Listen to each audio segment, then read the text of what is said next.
Hello, my dear friends. You're in the Military Summary channel, and today we will discuss the situation in Ukraine on the 18th of May of 2025. Today we have lots of very interesting updates, so let's start.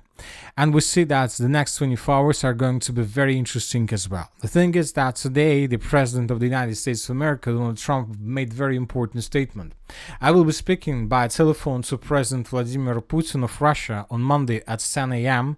The subjects of the call will be stopping the bloodbath that is killing on average more than 5,000 Russian Ukrainian soldiers a week and trade. I will then be speaking to President Zelensky of Ukraine and then with President Zelensky and various members of NATO. Hopefully it will be a productive day, a ceasefire will take place, and this very violent war, a war that should have never happened, will end. God bless us all. So these are the statements of the President of the United States of America, and probably several hours later the Russians confirmed this call. The Russians reported that Putin and Trump to hold telephone conversation on May 19th that was stated by the Kremlin. But you know that right after we got this probably very interesting piece of news from the United States of America, the Russians decided to send several messages to Trump and Ukrainians as well. Try to send several messages to the United States of America with the purpose to give some answers to some questions in advance. For example, today some parts of very big interview with Putin was published, and according to him, the results of the special military operation that Russia needs is the elimination of the roots that causes the crisis, the creation of conditions for long-term peace, and ensuring the country's security. So that was stated by Putin, and as you can see, he hasn't changed his mind since the beginning of the special military operation. Another important statement was made by the Deutsche Welle. According to them, Russia will not return to negotiations with Ukraine before October, summer offensive ahead. Russia is well aware that the Ukrainians will dig up even more shelters and prepare more drones during the 30 days of a potential ceasefire. Until there is a stalemate on the front. No one will sit down at the negotiating table. This will probably not happen before October, after summer offensive that Russia is planning, the publication writes. And probably the most important article, the most important statement that was made during the previous 24 hours is the statement that we got from Ukraine. The Ukrainian intelligence reported that the Russians are planning to launch or to conduct a training and combat launch of the RS-24 intercontinental ballistic missile from the Yars complex on the night of May 19th of 2025. So this is very powerful weapon, and this is probably the weapon that can use a nuclear warhead, and this missile can fly more than around 11,000 kilometers. And the Ukrainians are saying that the Russians are planning to use this missile on Ukraine to show the Western countries and to show the United States of America and NATO that the Russians are ready for everything and that they have weapons to do everything they can with the purpose probably to stop or to slow down the Western countries. So this is very interesting piece of news, and it is going to be very interesting to understand whether the Ukrainian intelligence indeed have very interesting and correct information. Obviously, if the Russians launch this missile strike on Ukraine, probably, let's say, from some eastern part of the Russian Federation, and if this missile can get the target, there are very high chances that Donald Trump, the President of the United States of America, would cancel his call to Russia and would cancel his attempt and his plan to talk with the President of Russia, Vladimir Putin. So obviously the next 24 hours are going to be very interesting. Anyway, as for now, let's wait and see what is going to be next. But while we see all these political games, the Russians continue their offensive operation, and during the past 24 hours, the Russians managed to improve their position significantly. And first, let's talk about the Zaporozhye direction. Today, according to information we have, the Russians managed to restore control over the southeastern part of the settlement of Takmachka.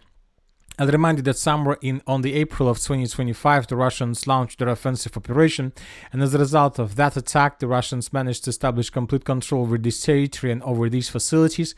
But later, the Ukrainians carried out several counterattacks in this area, and the Ukrainians managed to restore these territories back. And today, on the 18th of May of 2025, once again, several very reliable pro-Russian resources adjusted this territory back in Russian favor. So we are waiting for additional details, but we see that the Russians are very serious to continue their offensive operation in this area with the purpose to semi-encircle the settlement of Orekhov. Now let's move to the South Donetsk direction. During the past 24 hours, we haven't received anything special or additional to updates we got during the previous video. I'll remind you that the Russians, according to information we have, as a result of offensive operation yesterday, managed to take under complete control the settlement of Bogatyr.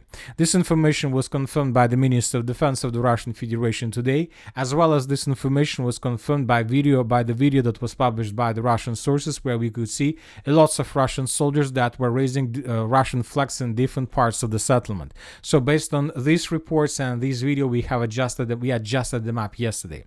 As of now, the Russians continue their advancing, or maybe the Russians continue their regrouping, because the next target for the Russians is the settlement by the name of Odradne. So we expect the Russian offensive operation in this area in upcoming days. Now let's move further and let's discuss the situation in the Pokrovsk direction. During the past 24 hours, we got just one report from this area that the Russians during the previous days managed to establish complete control over trenches and fortifications in the southwestern part of the city. As of now, we haven't received even a single video confirmation where we can see Russian positions in this contested area. Anyway, the Russians continue advancing, and we see that most likely a turning point in the battle for the city of Pokrovsk had occurred, and the Russians currently control the situation, and the initiative is completely in their hands. Furthermore, we got very important article published by the Ukrainian side, and not by the Ukrainian side. The Ukrainian sources published photos, and several Western centers made very interesting conclusions. For example, in this photo, we can see the consequences of another Russian attack with drones on Ukrainian positions and on the main supply line that goes between the city of Pokrovsk and the city of Konstantinovka. For example, in this video, we can see how Ukrainian vehicle was moving along this road, and how Ukrainian vehicle, or probably a person inside of this vehicle, was filming the consequences of Russian attack. And the sources reported that Ukrainian sources report that Russian FPV drones have begun actively striking the Dobropille-Kramatorsk highway over 29 kilometers from the front line. This would mean that the drones are flying for at least 40 kilometers. So if we go back to map, we're gonna see that this is the only way how Ukrainians can supply their forces. There is the settlement of Rodinska, and then there is have a road of 515 that goes in the direction of Dropille, and then from the village of Dropille, this road goes further in the northeastern directions towards the settlement of Andreevka. And from the settlement of Andreevka, this road goes further in the northeastern directions towards the settlement of Kramatorsk. So this is the main logistic road that connects two cities, Kramatorsk and Pokrovsk, and this road is the base of Ukrainian logistic, which means that this is the base of Ukrainian defense. But the thing is that if the Russians have already established complete FPV drone control over this territory, or at least the Russians are trying to do this, this means that the beginning of collapse has started.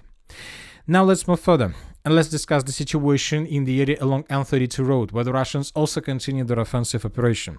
During the past 24 hours, we got several geolocations where we can see how Ukrainians were attacking and actively droning the Russians in this area. Based on videos that we got today from this area, we adjusted the map in, of course, the Russian favor. So, for example, in this video, we could see how Ukrainians were attacking Russians in this point, and how Ukrainian FPV drone was attacking Russian soldiers in this area. Based on this video, we have adjusted this small part of the settlement by the name of Nova Lenovka, and based on this video, we have adjusted the road between Nova Poltavka and the settlement of Tarasovka. As for the settlement of Nova Poltavka, we still have some doubts whether the Russians managed to establish complete control over this territory. According to information we have, and according to several sources, the Russians managed to secure this territory completely. And furthermore, during the previous 24 hours, we got probably tons of video where we could see how the Russians were establishing their flags in different parts of this settlement. But as of the end of the 18th of May of 2025, we still haven't received report from the Minister of Defense of the Russian Federation, and we still haven't received any video that can confirm the presence of the Russian units in the most northern part of this settlement. So we don't know for sure what is happening here, and most likely we believe that there are very heavy clashes exactly for this part. But another important thing, that several pro-Russian resources have already adjusted this part of Novotarasovka in Russian favor. So this is the situation in this direction. We see that the Russians continue, and of course it's very good to know the position of the pro-Ukrainian sources. For example, example, Deep State reported that the Russians managed to improve their positions in this area, and according to them, the Russians managed to secure and to take under complete control this pocket between the settlements of Novotarasovka, Novopoltavka, Tarasovka, Novalenovka. We are talking about this complex network of the fortifications. So this territory was taken by the Russians according to pro-Ukrainian source Deep State. So we are waiting, of course, for additional geolocations, and then we will adjust the map. We will adjust this part of the map in Russian favor. Now let's talk about the Kliban-Byksky pockets. We have lots of very huge, big activity exactly in the northwestern part of the pocket already. Lots of FPV drone attacks, and telling the truth, if we increase the numbers of days just for 1 week, we're gonna receive the biggest number of icons exactly from this northwestern part. Too many icons, hundreds of icons, and lots of FPV drone operators, and we see that the Russians are trying to secure and to clear this area before upcoming offensive operation from the Russian side. So we expect that probably in a day or maybe this upcoming night, the Russians will launch their offensive in this direction with the purpose to answer Yablunovka, Alexandra Kalinova from the southwest and from the west. So this is very interesting situation, and the Russians obviously are trying to create another cauldron for the Ukrainians, that are currently located in the most southern part of this Kliban-Byksky pocket. Furthermore, the Russians intensify their activities in the eastern flank, and today we got lots of videos how the Russians were after withdrawing the settlement of Katerinovka, which is from this direction is the key settlement for the Russians. Who controls Katerinovka? Probably control the entire Kliban-Byksky reservoir. So the Russians began after withdrawing this area. The Russians also established certain FPV drone control over this territory with the purpose to destroy as many as possible Ukrainian vehicles and to destroy Ukrainian logistics. And according to this video, we see that the Russians are more or less successful in this task. So we expect some activities from the Russian side on this flank as well. So we see that the battle for Kliban-Byksky pocket is coming to an end, despite the fact that there are still too many distances to the villages of Yablunovka, Alexandra Kalinova, and reservoir itself. But it doesn't mean anything, all these distances. Now let's talk about the city of Chasiv where the Russians continue offensive. Today we have one video, very small geolocation, very small video where we can see one of the episodes how the Russians were trying to improve their positions in the central part. Russian vehicle was moving towards Ukrainian position but got under fire of Ukrainian artillery systems and FPV drones and was damaged and destroyed. This episode took place exactly in this point, and based on this video we have adjusted this part of the city of Chasiv in Russian favor. So we see Russians continue offensive, but we still haven't received even a single confirmation that can tell us that the Russians have complete control over the central part. Most likely there are still pockets of resistance in this area. Now let's move further. Let's discuss the situation in the Sivas direction. During the previous days, we didn't have anything from this year, almost anything. But starting on the 18th of May, the Russians began publishing more videos how they were bombing and attacking, with artillery crane positions in this direction, which means that the Russians finished the regrouping and they're about to begin another wave of offensive in the direction of Grigorovka and Serebranka. So we expect some changes on the ground in the very near future. When talking about Liman direction, during the previous 24 hours, we haven't received anything special. One report we got just from the line of Grekovka. We discussed this video in the previous update. The Russians continue advancing in this direction with the purpose to take this settlement under complete control. And we see that the Russians are moving and moving. Today we got another geolocation that confirmed Russian progress on the ground. When talking about the northern Kupiansk direction, the main updates are coming from the northwestern part of the city, and this part is under very heavy fire. You know that since the beginning of May, we got probably tens of videos how the Russians were bombing and attacking this territory. The Russians are trying to reduce this northwestern part to ruins with the purpose to probably reduce any resistance from the Ukrainian side when the Russians begin offensive operation further in the southwestern direction with the purpose to outflank the city of Kupiansk itself. As for the Kharkiv direction, we discussed these updates, and when talking about the northern area, we haven't received anything special. Several pro-Russian resources reported that there are very heavy clashes on the ground, but as we can see, without any changes. Several pro-Russian resources reported that Ukrainians carried out several attacks in the direction of the village of Tetkina, but all those attacks were repelled by the Russians. Ukrainians suffered losses and were forced to fall back. Probably the most important update from this area is that the combat unit unit of the 47th Brigade Magura submitted a report for dismissal from his position, stating about stupid combat missions in Kursk region. So 47th Brigade is media brigade. They are very powerful. They were responsible, for example, they used to be responsible, for example, for the Avdiivka defense operation in the vicinity of the settlements like Steppe and many other villages.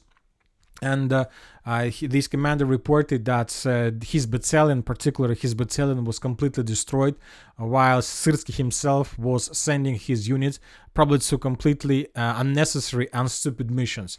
And he, as you can see, submitted this report for dismissal from his position.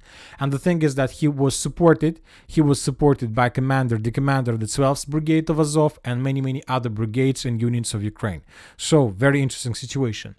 And probably another important statement I would like to discuss with you. I'll remind you that during the previous night, the Russians carried out the biggest and the most massive missile strike, drone strike since the beginning of the special military operation. Ukrainians reported that the Russians used more than 270 drones, and as a result of this attack, the Russians managed to completely destroy Ukrainian park airfield in the vicinity of the settlement by the name of Vasilkiv. So this is the airfield we are talking about. First of all, we have a picture of fire. We have a picture of consequences of attack. We have another satellite picture of fire anomalies. And as you can see, we have a picture of a significant number of Ukrainian aircrafts, airplanes that Ukrainians was trying to hide or to keep in this area. So this airfield was destroyed, and most likely lots of aircrafts of the armored forces of Ukraine were destroyed as well. So the Russians reported that this attack was pretty successful. And that's it for today. Military Summary channel reminds to condemn any violence in the world. Thank you for watching. Subscribe to my channel, put your likes, join my Patreon, and have a good day. Bye bye.